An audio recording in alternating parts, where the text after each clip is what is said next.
Hi and welcome to another episode of Grumpy Gamer Grades. Today we take on a massive franchise that has taken its first steps into the very murky water of downloadable content. That's right, today we're looking at Pokémon and its Crown Tundra. I'm playing Pokémon Sword on Switch because Sword is definitely cooler to say than Shield. But the legendary, Zacian, if that's how you say it, just looks like it's holding a roll of sausages, so backfired. So, an already ridiculously easy Pokemon game has had 2 installments of DLC in the last few months. I bought the first installment of the DLC. It was titled Isle of Armor.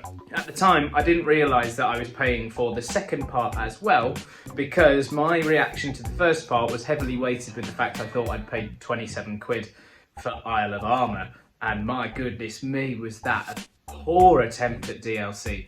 I think the problem's wider though. We expect so much from DLC now, and Pokemon is absolutely hindered by its only 2 game mechanics, which is catching Pokemon and fighting with them.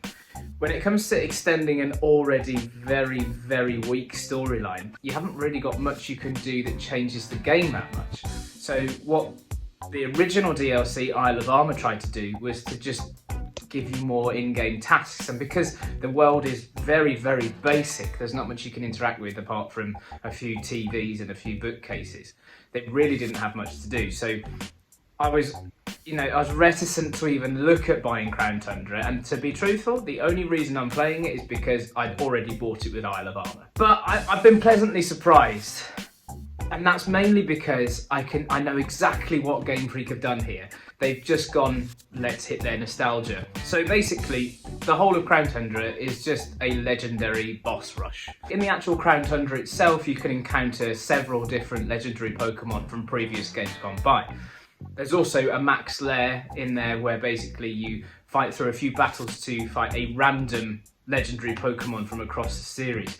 There's also the Ultra Beasts that turn up later on in the game as well, but no one really cares about the Ultra Beasts, do they?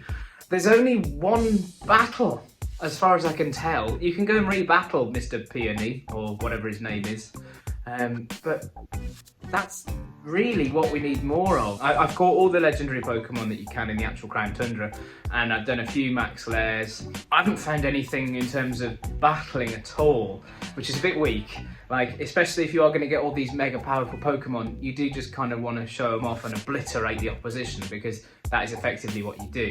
It's still impossibly easy to catch regular Pokemon. Most of the time I don't even bother using a fight command, I just throw a ball and within about 3 attempts it's caught usually.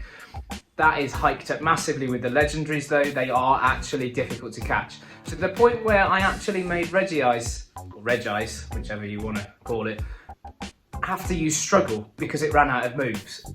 Some of them are impossible, and I really dislike having to use a Master Ball. So much so, I still had my Master Ball from my actual Sword gameplay, and they give you another one right at the beginning of this DLC. So, you know, like it's way too easy anyway. But then the legendaries have come in, and they have kind of given a little bit of a difficulty curve, but I have caught all of them, so obviously it can't be that hard. There's no improvement in actual graphics. The actual ice areas are actually nice to look at, but there's no wow moments like there were in Breath of the Wild. And the trouble is that has set the bar so impossibly high for other Switch games that when it comes to what it looks like, it's just never going to match up. Like, these games are fine, but they've almost been ruined by another franchise that Nintendo owns. The original game itself, Pokémon Sword, felt a little lackluster. There were some nice elements to it, like the wild area is great, and we see a return of the wild area in Crown Tundra, and of course Isle of Armor as well.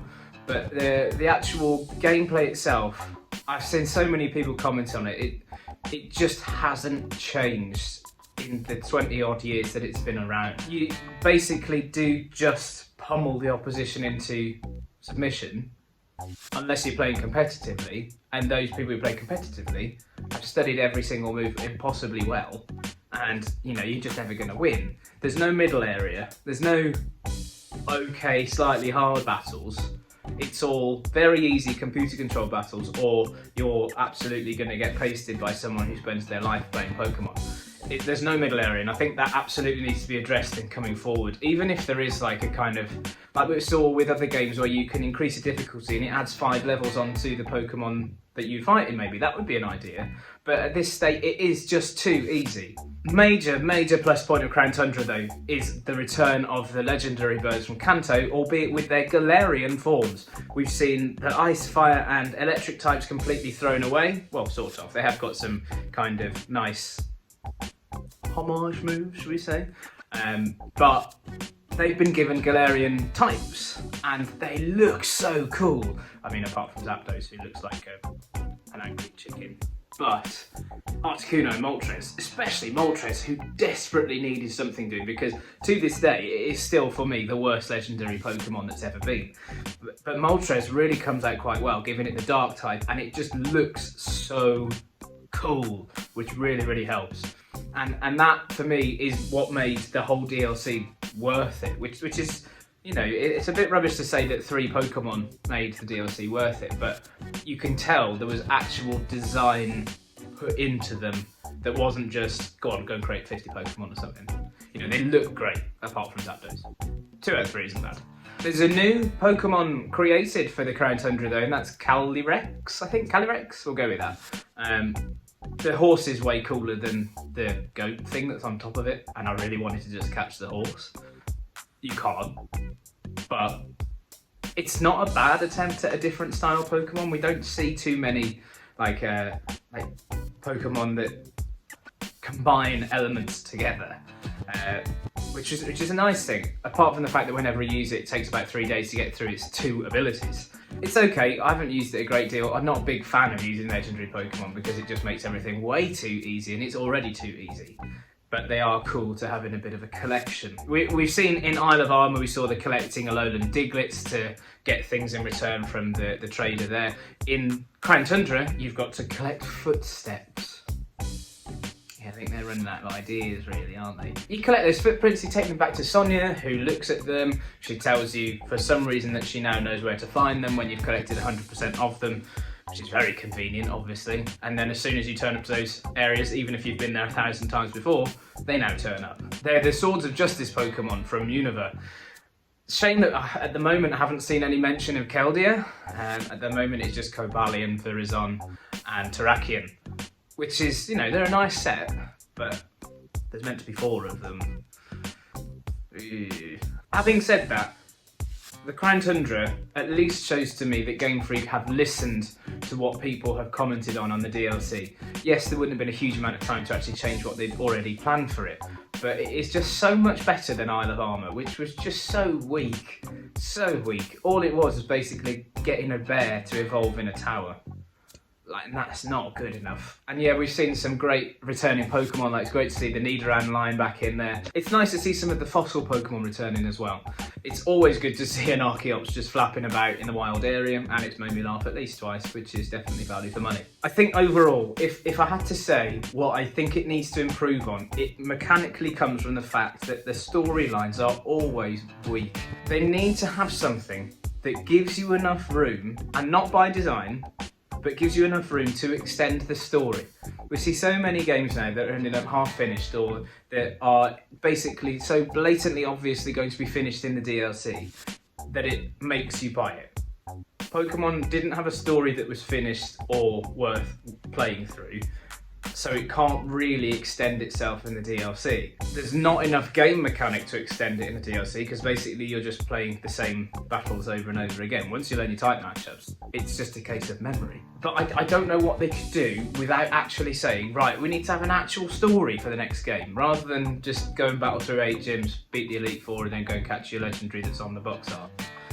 It can't be that anymore. And I think they're beginning to see that, but the truth is, they've just released every legendary that's ever come before, really. And that's great for a little bit of nostalgia, and it's great for people with Pokedexes, and, you know, people will fill them up really quick, but there needs to be a challenge, okay, Nintendo? You need to make Pokemon hard. Otherwise, you might as well just keep re-releasing Pokemon Red and Blue. I'd probably still buy it. So, for a grade, I'm going to give it 3 grades, okay? Pokemon Sword itself, graphically poor, gameplay, fine. It gets a B- for Pokemon Sword. Isle of Armor, no question, gets a D. It was poor, there was barely any content to it, and at the time it wasn't clear that I'd bought both parts of it, so it cost me £28 for basically 2 hours gameplay. Crown Tundra, there are so many positives to it, but if I'm being truthful, the more I think about it, even doing this video has made me think about it, it disguises the fact that we haven't really got anything new apart from Calyrex. And that's okay for having one new Pokemon that is quite good, but it's not enough. So I'm going to give it a B, and that's actually reasonably generous considering what I've just said. But there are a number of things to like for it, and the legendary birds are so cool. So it gets a B, giving us an overall grade for the Pokemon Sword and Shield series of a C. It's absolutely passable, but we need some improvement, 100%. Thanks so much for watching this video. I've got loads more planned. I've just picked up the Super Mario 3D All-Stars for the Switch, which will be my next video. I'm also going to be doing a tips idea for buying your children or partner presents for Christmas. It will be totally free of PS5, Xbox Series X links, okay? Because no one is getting a hold of that hasn't already bought it. So it will be just PS4, Xbox One and Nintendo Switch titles only. If that's something you're interested in, hit the subscribe button and you'll be the first to know. Until then, take a look at some of my other videos, have a great day, and I'll see you all soon. Thanks, bye bye.